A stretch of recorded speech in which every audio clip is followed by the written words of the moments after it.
Humans of the cardboard, welcome back to Just Nuts, guys. We are kicking off probably a handful of days of jank videos, if you get them at all. I'm on vacation, just not at home. So, if news comes out that I want to talk about, I may do it in this format, but just, keep that in mind. So, this morning, we got the new ASHENed card revealed. Yesterday morning, I was on a 10-hour trip, so I didn't get to see what the card, or I didn't get to make a video on it, but we also got the TISTINA card revealed. A lot of people have been anticipating these support cards, only one card for each. That kind of makes me think that potentially next core set we could see another card or two for these archetypes. Just doesn't seem like these archetypes are one card away. I know they got like chaotic elements, that search card as well, that kind of helps them out, but still feels like neither archetype is quite there. But these cards do help. These cards are nice in their own ways, so we'll run through it. So easiest way to go through this, if it's hard for you to keep tabs on what I'm talking about, open up YG Organization, open up to the page with Miasma, Dragon, TISTINA, and Inferno, the Ashen, so you can read along if it's hard to follow. But I'll be reading it here. So let's get into it. The first one here is Miasma, Dragon, TISTINA. This is a level 10 Aqua Effect monster. 2,000 attack, 0 defense. Stats don't really matter on this card. I don't think that much. You're not usually using him as like your end piece. But yeah. He has 2 hard ones per turn effects. If this card is normal or special summoned, you can add a TISTINA monster from your deck to your hand, except for itself. Also, light TISTINA monsters you control gain 1,000 attack for the rest of this turn. That's fine. It's a hard-going second deck, so boosting, your big light TISTINA monsters could help. But yeah, it's a searcher, so that's mainly what its purpose is. And the second effect, if this card is sent to the graveyard and a card is in the field zone, yours or your opponent's, which just give you some good wiggle room on how easy this is to set up. You could not even get your field spell in rotation, but if your opponent used one, this card would still be able to trigger. You can special summon this card. Also, you cannot special summon from the hand or graveyard for the rest of this turn, except TISTINA monsters. The lock on this is kind of annoying. There's a couple things here. The main things for this card that I'm worried about. It's kind of a brick. You don't really want to see this card in hand. You're mainly going to be trying to send this from deck, I would imagine, off of the field spell. But drawing it, TISTINA doesn't really have the best access to cards that help you like discard from hand or anything, so it's just not stellar.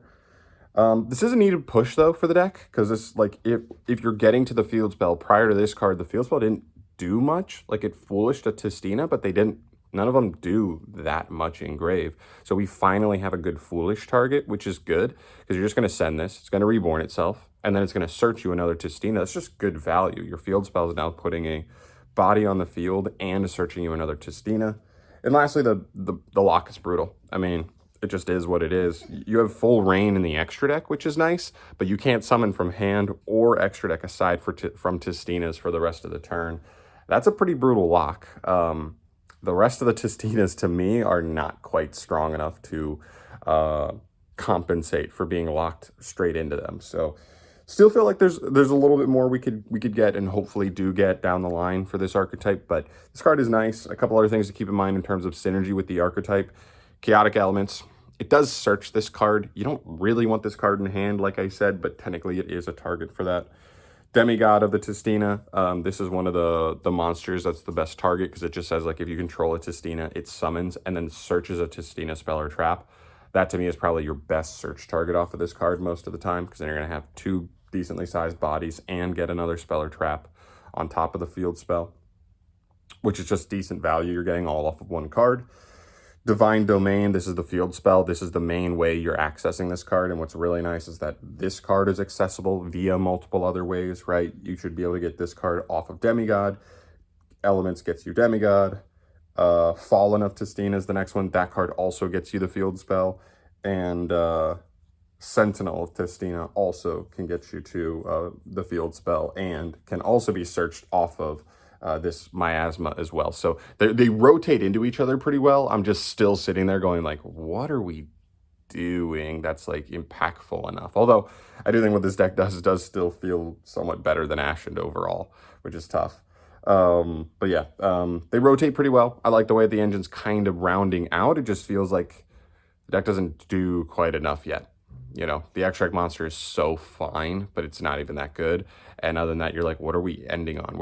Are we strong enough going second to be a going second deck? Probably not. And then going first, we don't end on enough to feel really, really confident.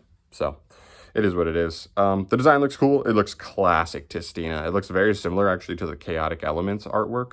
In fact, this may be the like monster in the artwork of Chaotic Elements, which is fun.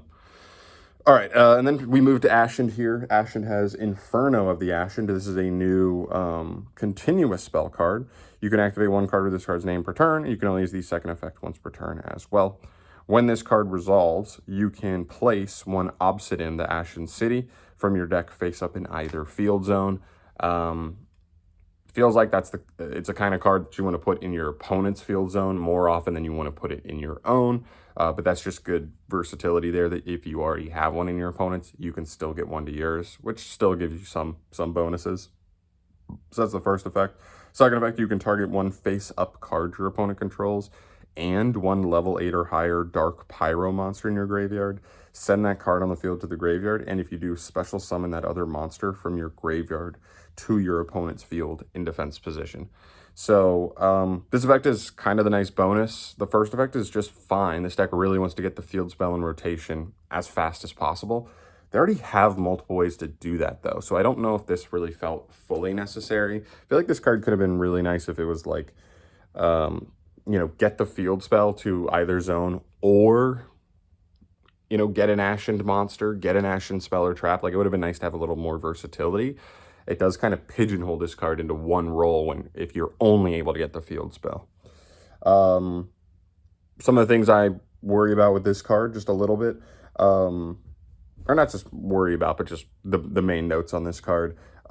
Extra ways to Obsidian can't hurt, again, like I just said, but just more versatility with this card's purpose could have felt a little better. It gives us a way to remove Vados with value, which is nice. So what the deck loves to do is, like, you give your opponent Vados once they have the field spell. Vados, like, clears the field spell, I believe, and then, like, the field spell can summon something from deck for you. And then if you can clear Vados, Vados then wipes, like, nukes their board as well. And so this card gives us a way to, like, you can go Vados out the field spell to get your engine going, right? Summon one of your guys out off of the field spell. And then this card sends Vados to not only get a monster back, but then trigger Vados. So it's you're clearing Vados in engine now a little bit cleaner, and you're doing it in a way that also gives you value. You're getting a body back. The body it brings back is a little bit annoying to me. It is annoying to me that it's only level 8 or higher Dark Pyros. That is such a specific type of monster, where, like, even this archetype where this card is supposed to be built for, you don't even always get those types of cards in rotation. So there's a couple ones, like it's like the fusion cards, it's King, and I guess if you already have Vados Engrave, I think those are like your main ones that even get set up by this at all, which is like kind of tough. Actually, I don't even know if King actually is a Pyro. He might not even be Pyro. But still, like, those are the only ones that are even high enough level, because it has to be level 8 or higher, which is awkward there. And the last thing, like, this card doesn't do anything on its own. You know, I get it, like, not every archetype has to have crazy one-card combos, but you would like to have cards that at least do something on their own. Even if it's not a crazy wombo combo, some value. This card does get the field spell in rotation, but if you don't have access to Vados, access to other stuff, it really isn't doing anything at all if you can't pair it with something else and resolve. So yeah, those are my only concerns. Still a decent card for the deck. I wouldn't complain about this card at all, either of these cards, but they're kind of in this position where it's like, these kind of feel like the kind of cards where if we got these with like 2 other solid cards and it really rounded it all out, it would have felt really nice. When they come out on their own like this, it doesn't feel like they're impactful enough individually to take these archetypes to the next level, which for most people I think would hopefully be like rogue playable, if not even a little better. As far as any good synergies in this archetype, obviously Obsidian getting in rotation is first priority in this archetype, so this card definitely helps with that. Vados, this card, like I said, giving you removal for Vados, for Vados, as well as once Vados is engraved, giving you a way to put him back on the field. You know, revive him, just get the body back is nice. Priestess searches this, so you know, extra accessible. You have some decent accessibility on getting access to this card, even if you don't open it. And like I said, King. If King, I actually don't know if King is Pyro. I should have double checked that prior to this, but your extra guys are a little harder to get to, so I don't know if they feel like the best, because you would have to get to them and them end up engraved for you to bring them back. That's just asking to get so far just for this effect. But I guess to be fair, you can do this effect every single turn. This is a continuous, so even in the grind game, like it's over and over again. Send a card, reborn. Send a card, reborn. Which, you know, is still pretty good at the end of the day, because you're getting removal and a free card at the same time, which is a good swing in card economy. So I don't hate it. I don't hate either. It just feels like if these are the only cards coming, it's not enough right now. But it's a good step, and hopefully we get more cards in the next set. That's kind of where I land on it. Let me know your guys' thoughts on these down below. I've never played either. I've just been on the outside looking in and you know, doing my research on what the archetype can do, or in what both archetypes can do. So, you know, if you've played them and you have a little more insight on in terms of how these cards might help the decks and what they needed most, please throw that down in the comment section down below. And I'll see you guys in the next video. Thanks for watching. Stay tuned for more Yu-Gi-Oh! News updates. Like I said, I do expect us to keep getting news for the next couple weeks even, because we are inside, I think, the 1 month mark on Duelist Advance in the OCG. So we're going to start getting very, very steady reveals from the OCG for new cards, and I'll make videos on the ones that I think are worth, for sure. So stay tuned for that. I'll bring you guys those videos as they come, and I'll see you in the next one. Peace.